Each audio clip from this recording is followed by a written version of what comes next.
Welcome to Buckeyes Tomorrow Morning for Friday, November 25th. I'm your host, Tom Orr. The game against Michigan is tomorrow.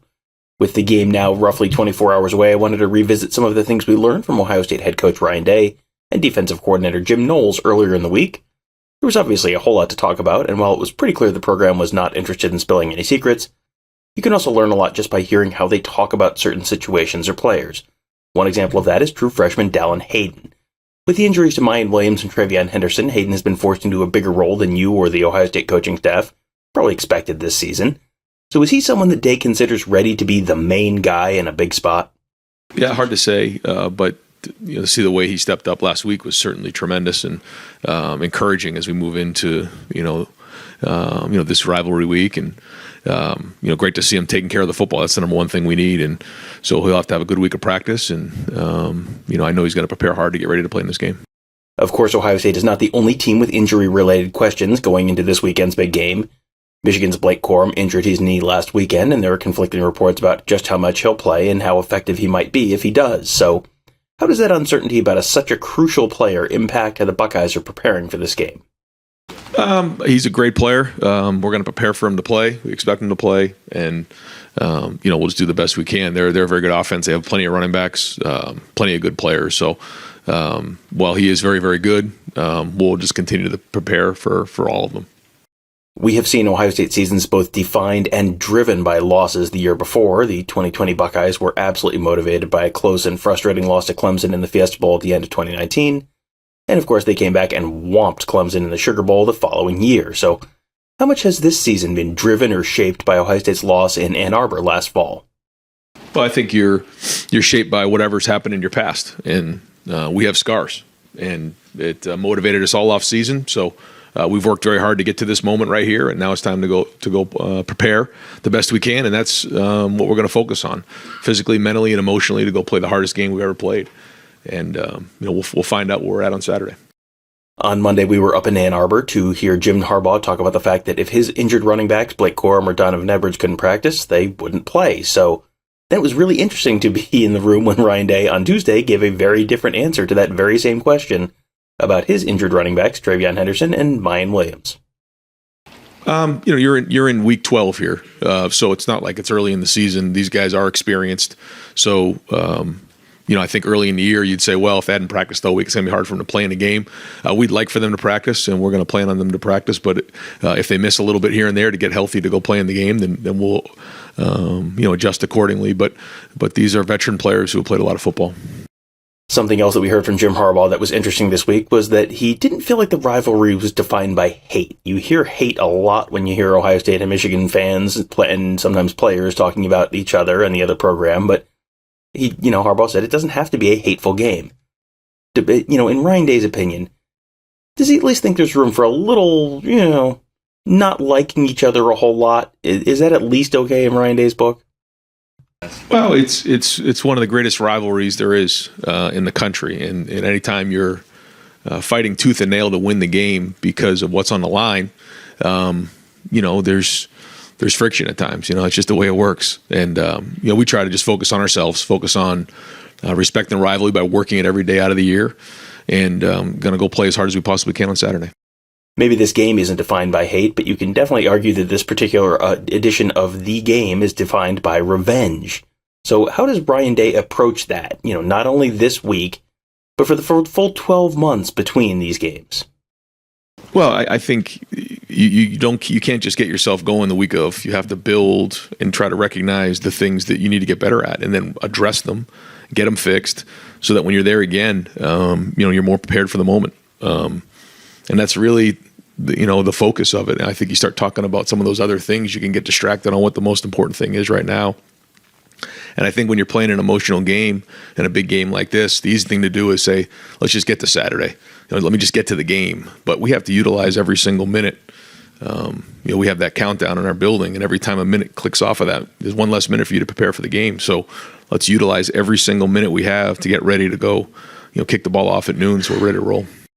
There's a whole lot on the line this weekend. The Big Ten East title, number 1, a trip to Indianapolis, number 2, more than likely a almost guaranteed spot in the college football playoff.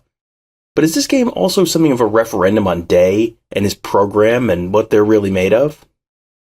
Well, I just think, I think about my first year being the head coach here, and one of the first things we started off the whole press conference was it comes down to this game, and then you have to win every game after it. So it's not changed. It's been like this for 100 years here. So I get it. But obviously this is a great opportunity. Both teams are undefeated. Two top, three teams in a country going together at the end of the year. This is what it's all about. You probably know that Ohio State football has won a lot of football games since Brian Day took over the program. Saturday is actually going to be the 50th game of his career as Ohio State's head coach, and his record currently stands at 45-4. That is a .918 winning percentage. That's the highest of any active coach, higher than any legendary coach you can think of, Newt Rockne, Frank Leahy, Urban Meyer, you name it, all behind Brian Day currently in winning percentage. But man, that one loss in Ann Arbor last year and the way it happened has threatened to not only define Day, but also his whole program. So what has that been like to have the physicality and toughness of the program questioned like that? Well, I think, when you focus on this year and the things that have been done, you've seen a lot of good play. You've seen us really work towards this moment right here. And listen, when you lose this game, it's a tough year. There's no hiding from that. But there's only one way to handle it. That's to go back to work, address the issues that you think need to get addressed. So when you go back to play the game, you're ready to roll. So we got a few more days here to get ready to prepare. But up until this moment, we've done everything we can to get to this moment right here and be ready to go. And so when you get to play on Saturday, you get to play with a lot of confidence because you've known you've been working towards this moment for so long. And then you go play as hard as you possibly can. There is no game that defines an Ohio State coach's career quite like the Michigan game. If I say the name John Cooper, most Buckeye fans will immediately remember his record against Michigan, maybe faster than they might recall a family member's birthday. It defined Jim Tressel's tenure too. Yeah, he won the 2002 national championship. He also won 9 of 10 games against Michigan and completely changed the rivalry in the process. Then Urban Meyer goes 7-0. That was every bit as big of a deal as the 2014 national title. So how much pressure does Day feel with his record against the Wolverines currently sitting at 1-1? I mean, I think anytime you're here and you're playing in this game, you're going to feel it. Doesn't matter, what your record's been. You feel it anytime you're, at Ohio State because you know what's on the line. But, we're not going to sit here and start to think about all that. We're going to just really focus on, having a great week of preparation and playing really, really hard. And then, when it's all said and done, we'll look back and kind of see, where all the tally marks are. But to me, this has nothing to do with anything other than this team and just preparing this team to play as hard as we possibly can on Saturday and then going from there. Last year, after the win over Ohio State, Jim Harbaugh had plenty to say. On Monday, he didn't want to talk about last year when he said that Ryan Day was born on third base and thought he hit a triple. Tuesday, Day was asked about that comment as well. Yeah, I'm not going to talk about it right now. Maybe there's another time to hit on that. But like I said, there's certain things you listen to, there's certain things you don't. And anytime you're at a high profile game with a lot of stuff going on, there's a lot of things said. But there's a time and a place to talk about that, and it's not now. If you are kind of intrigued about whether the time to talk about that could come as soon as the post-game press conference on Saturday, you're not alone. You may want to tune into the Buckeye Huddle post-game show at youtube.com/Buckeye Huddle. Saturday, right after the game, we will carry those Day comments live.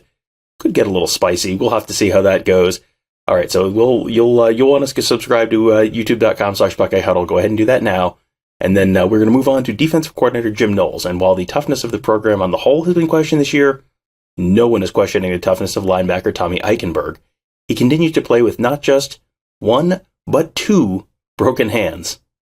Tommy's as tough as they come, as tough as any player I've been around, and he kind of epitomizes what we want to be as a defense, and I think as a program, because nothing is going to stop him. No matter what the circumstance or the injury, he's going to show up.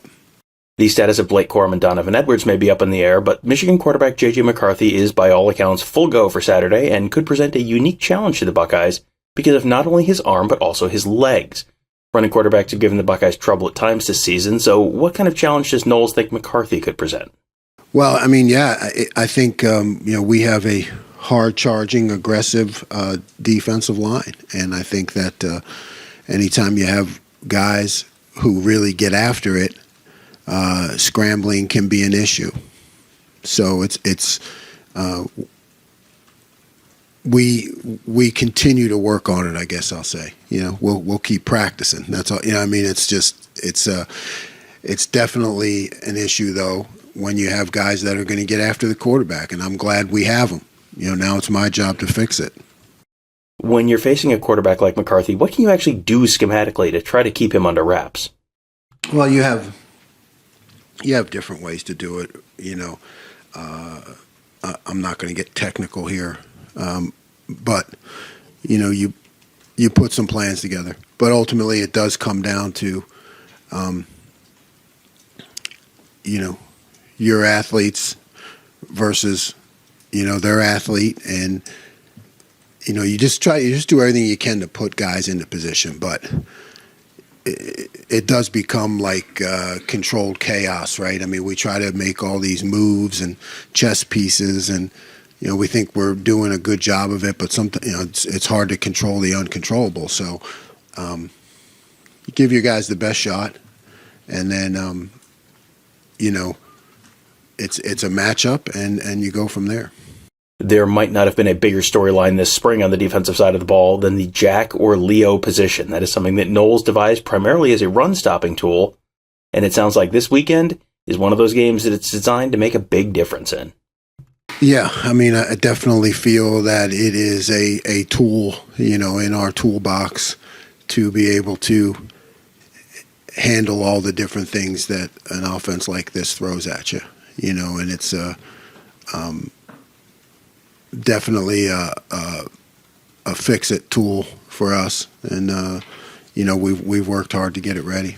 Knowles, of course, was hired just a couple of weeks after the Buckeyes lost to Michigan last year, and it is pretty clear that timing was not a coincidence.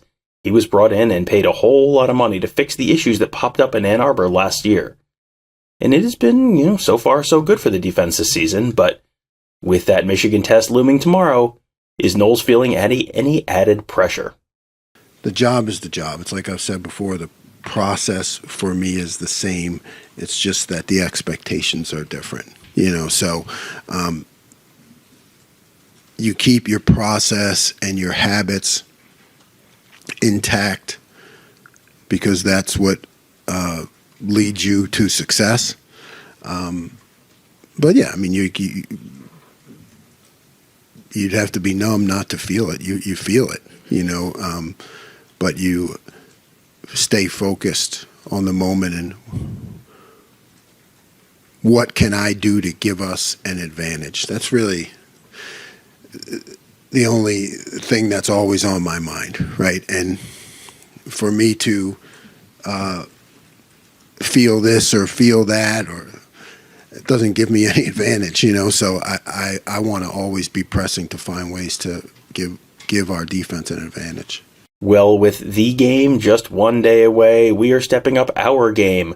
The Buckeye Huddle team is going to have a live show Friday afternoon. I think we're tentatively planning on 12 to 2 in the afternoon, like full-blown team coverage. We're expecting to have people together in a room that we've never had together in a room before. This is going to be a very big deal. You are going to want to be there. YouTube.com/Buckeye Huddle. Again, plan on noon on Friday. And but the best way to make sure you don't miss it is to be subscribed to our YouTube channel, youtube.com/Buckeye Huddle. Hit that bell as well so you get notified. Make sure you're following us on Twitter. You can follow us at Buckeye Huddle or any of the members of our team. And of course, also just sign up to be a member at BuckeyeHuddle.com. If you like our YouTube content, you like our podcast, there's way more where this stuff comes from. It is all at BuckeyeHuddle.com on the Huddle board. That's where we have our insiders board. Lots of really fun conversation, really, really interesting content, exclusive content there on recruiting, on scheme stuff, on team coverage, all that good stuff, all at BuckeyeHuddle.com. Sign up today, give it a try for a month, and then if you like what you see, ask a relative for an annual membership for Christmas, and then bing, bang, boom, you're done. You've got your membership to a fantastic site for the next year, all covered. Seems like a pretty smart way to handle Christmas this year. Everyone's going to be asking you what you want. There's the answer. A membership at BuckeyeHuddle.com. That'll do it for today. Thank you guys all for joining us. Have a great day. We'll talk to you tomorrow.